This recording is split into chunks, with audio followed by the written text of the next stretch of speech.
Hello and welcome back to Warcraft Daily for today, the 31st of January 2014. So in today's news, we really just have two main things, and they're actually both very interesting. So first of all, there was a rather large interview that was done on Warlords of Draenor, so that'll be very interesting to cover. And then there's a whole bunch of stream controversy actually with Twitch.tv streamers, Blizzard snubbing a few noticeable people, well, a few very, very large people, and then just screwing up in general. But first of all, let's talk about the Warlords of Draenor stuff. This was a interview with Helinka and Watcher and Ian Hazakostas.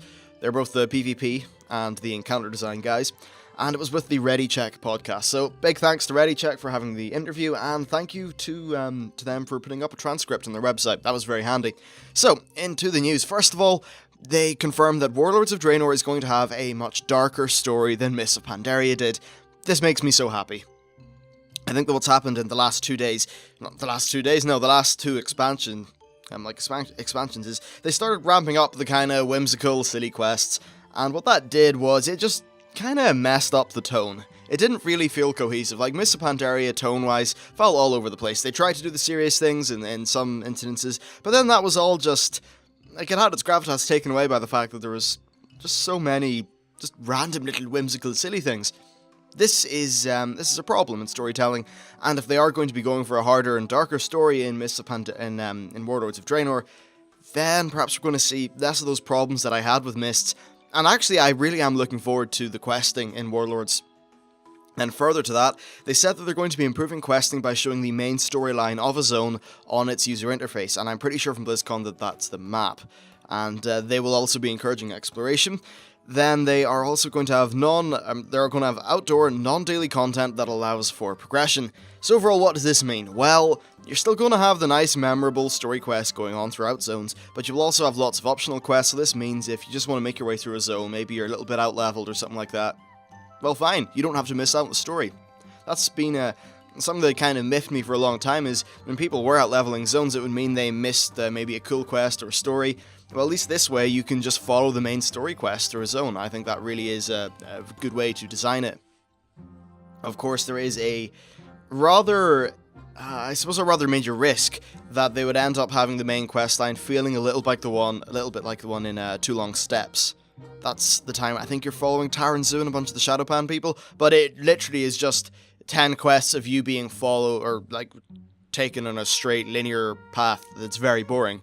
So hopefully they don't do something like that. Anyway, next they said that the Guild Finder needs an upgrade, but that's not likely in Warlords. And they also said that with all the connected realms and cross-server stuff, it should be a bit easier to find guild members. And you know what? All that's true. It would be nice to see the Guild Finder being updated. One thing actually. Anytime that you're leveling up a new character and you keep on getting spammed, there is something, I think it's in options, then social, or options, then interface, or something like that, but you can disable the little pop-ups, so that's kind of handy. Next, the developers said, and this is the most interesting bit to me, that they realized there was still an audience for Burning Crusade level difficulty heroic dungeons. The challenge modes were designed to be harder content, but the focus on speed and not as much in having to use CC and that kind of thing didn't really capture the same essence of the Burning Crusade era heroics. One idea that came up was Warlords of Draenor offering LFR level rewards for completing hard dungeons with a deliberate pace. This would give players that wanted more challenging content a way to do harder content with friends and still be rewarded well. And they also said that Mythic Dungeons are a future possibility. Now, Mythic Dungeons is actually going to be the focus of tomorrow's video. I finished the video 2 days ago, but I think if a video like that's nice to just release it on a Saturday or a good day like that. Anyway, so I don't exactly know what they meant by saying hard dungeons. Because right now it's just going to be normal and heroic. They haven't announced Mythic, and then they said Mythic is a future possibility. So when they say hard dungeons, I'm not particularly sure. They did, of course, just say that was one idea that came up, so chances are it's not really going to be a thing. Honestly, though, I would want the heroic or Mythic dungeon equivalent to give better gear than LFR, because it should be much harder if they're doing things right. Hell, I'm pretty sure even 5-man heroics are going to be nearly as easy as like an LFR or something like that, because there just isn't any difficulty in LFR, other than annoying difficulty caused by players and general silliness. Not actually from the fights. But anyway, that's stuff that I'll talk about more tomorrow. Still, I would like Mythic Dungeons, so please, Blizzard, put them in at some point. Anyway, so next they said that Warlords of Draenor raid bosses will continue to use a mix of familiar raid mechanics, new raid mechanics, and then they will be creating some new technology to create interesting encounters. Siegecrafter Black uses an example of a boss that combined familiar mechanics to make a fresh encounter. All these things are true, and I'm pretty excited to see what they come up with. I guess it just gets to the point where there are really only so many mechanics that a boss can do. And we've had so many raid bosses over the years that it's going to be hard not to overstep on the mechanics of some of them. Still though, if they are making new tech, then we may be able to see some cool new things. I just hope that they're not ultra gimmicky, because sometimes it does get a little bit annoying when a fight's full of gimmicks. So yeah, that's the thing. Next, PvP. So, doing a patch results in a decent bit of overhead, that's what they said, and that the resource use to do constant PvP balance patches would essentially be to the expense of adding new content. This was kind of interesting to me. It's like deploying a new patch. It doesn't take away from the actual people who are making the content. I'm just guessing whatever pipeline they have for patches and like time frames and scheduling. I guess it's just problems that it creates there. That's the best I can think.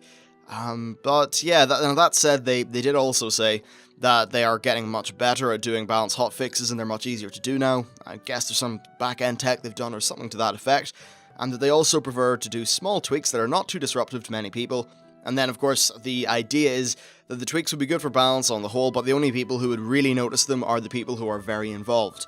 That's a nice subtle way of doing things that doesn't disrupt the gameplay in that major way.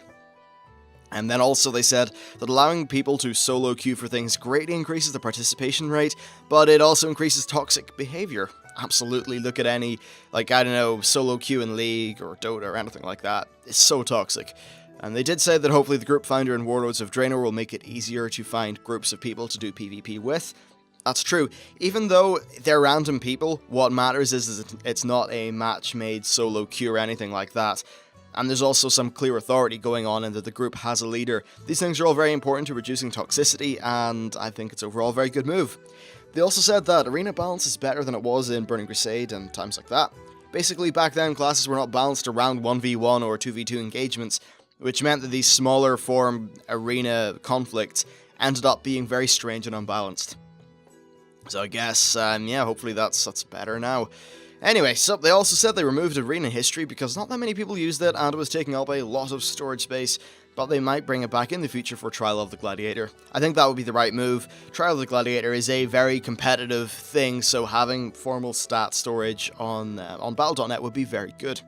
Then next, they said they toyed with the idea of solo queue arenas, but they were concerned that the number of players for each role would not be balanced, and then that the random comps would be terrible.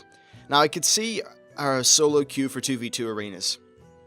The reason I could see that is because it's either DPS or DPS healer, so they could at least try to match up dual DPS groups with dual healer groups, so there's no insta-wins or insta-losses, because honestly, if you are a dual DPS, unless you have very good coordination via VoIP, the chances of you defeating a half-decent healer DPS group are low, because the healer's just going to heal people, and your group probably won't have much healing.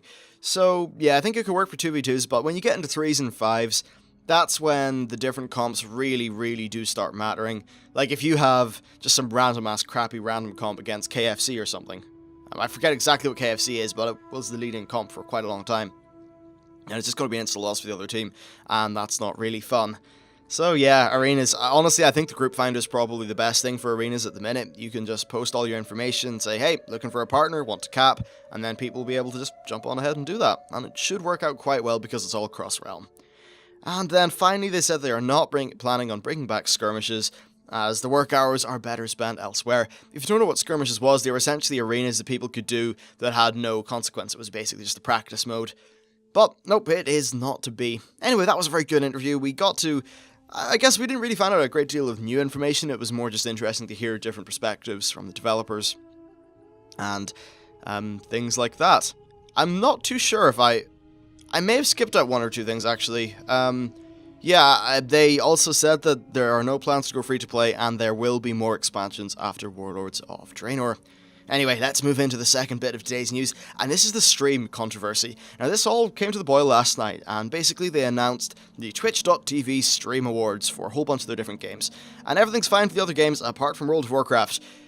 Basically, they ended up just kind of messing the whole thing up really badly. There are some very notable omissions, people like Musafa, Tauli, Ducksaw, Selvine, Bashira, I think. They were just not there, despite being some of the biggest names in streaming.